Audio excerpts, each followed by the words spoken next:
जिस तरीके से उत्तर प्रदेश की एक घटना को भी आज आपके सामने ऐड करना चाहूंगा, जिस तरीके से एक बहन के साथ में, एक बेटी के साथ में, उसके उत्तर प्रदेश के गुंडा राज वाले इस ढोंगी बाबा के गांव के अंदर किस तरीके का कांड होता है, आज पूरे देश ने देखा है और आज पूरा भारतवर्ष इस घटना से रो रहा है, सिवाय उत्तर प्रदेश के मुख्यमंत्री योगी आदित्यनाथ के लिए। आज आपको बता दूं कि बेटा अगर तन है तो बेटी मन है, बेटा अगर वंश है तो बेटी अंश है, बेटा आन है तो बेटी शान है, बेटा मान है तो बेटी गुमान है।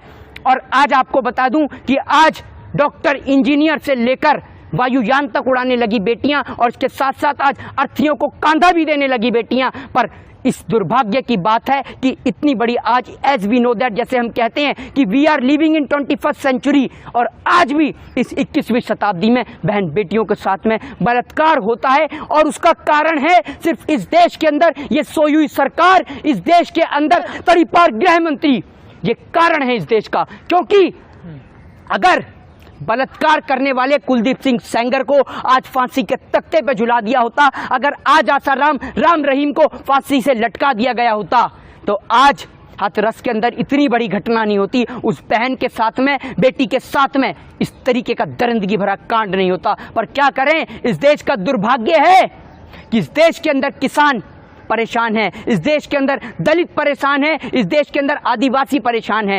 एक उत्तर प्रदेश के अंदर एक ब्राह्मण बेटी के ऊपर इस तरीके की धाराएं लगा दी जाती हैं। कितनी बड़ी धारा प्रधानमंत्री मोदी जी ने कभी आतंकवादी, चोर और डकैतों पे नहीं लगाई होगी, जो एक बेटी के ऊपर लगा दी, जो नरेंद्र मोदी जी का विरोध करती है। आज हम इस देश के अंदर मोदी और मोदी की सरकार का खुल के विरोध करते हैं और देखना यह है कि आपके पास कितने फांसी के तख्ते हैं, आपके पास, आपके चेलों के पास कितनी गोलियां हैं जो, और इस देश के अंदर कितने लोगों को आप मारोगे। अब इस देश के अंदर ये आजादी का अलख जग चुका है और जब तक ये देश आजाद नहीं होगा, अब ये अलख बुझने वाला नहीं है। क्या लगता है, एनडीए से अकाली दल अलग हो गया? क्या बीजेपी के लिए एक बड़ा झटका है एनडीए के लिए? बीजेपी के लिए बहुत बड़ा झटका है और अब बीजेपी का सुपड़ा साफ होने वाला है बिहार के अंदर से, और इसका असर पड़ेगा सीधा बिहार, बंगाल और यूपी के चुनाव से। इसलिए पड़ेगा कि बिहार का जहरीला कुमार, जो सपोले से भी जहरीला है, ये जिस थाली में रहते हैं उसी के अंदर छेद करते हैं। और इनकी जलकुंभी अगर नीति को आप देखें तो जल नीति के तहत लोगों के घर में पानी नहीं, बाढ़ का पानी इतना इतना पहुंच गया है। ये जुल्मी दरिंदगी सरकार जो देश के अंदर लोगों से लेकर, माताओं बहनों से लेकर इस देश के हर एक युवा पर अत्याचार कर रही है। आज सवाल देश की जनता से सीधा, क्या ये देश हमारा अकेले का है, या आप इंतजार करते हैं कि जैसी घटना उत्तर प्रदेश में घटी, भगवान न करे किसी और बहन बेटी के साथ घटे। आप इंतजार कर रहे हैं।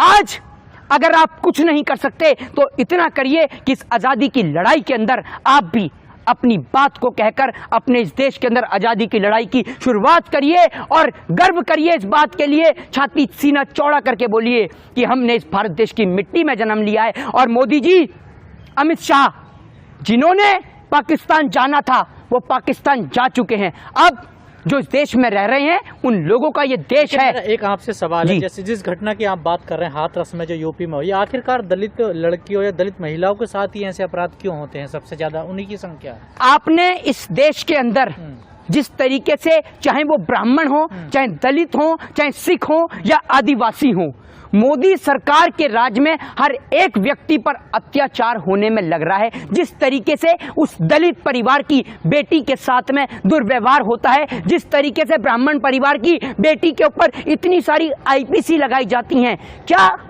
आज बहन बेटियां जो महारानी लक्ष्मीबाई बनकर, वीरांगना बनकर मोदी सरकार को डरा रही हैं, धमका रही हैं, इनके पास और कोई इलाज नहीं है। ये सिर्फ जेल के अंदर बंद कर कर और बहन बेटियों के साथ दुष्कर्म कराकर इस देश के अंदर लोगों की आवाज को दबाने का प्रयास कर रहे हैं। कि उस कानून का विरोध वही लोग कर रहे हैं जिसको प्रधानमंत्री जी अच्छा बता रहे हैं। आप एक बात बताइए, प्रधानमंत्री नरेंद्र मोदी जी, आपने किस किसान संगठन से इस बात पर राय ली?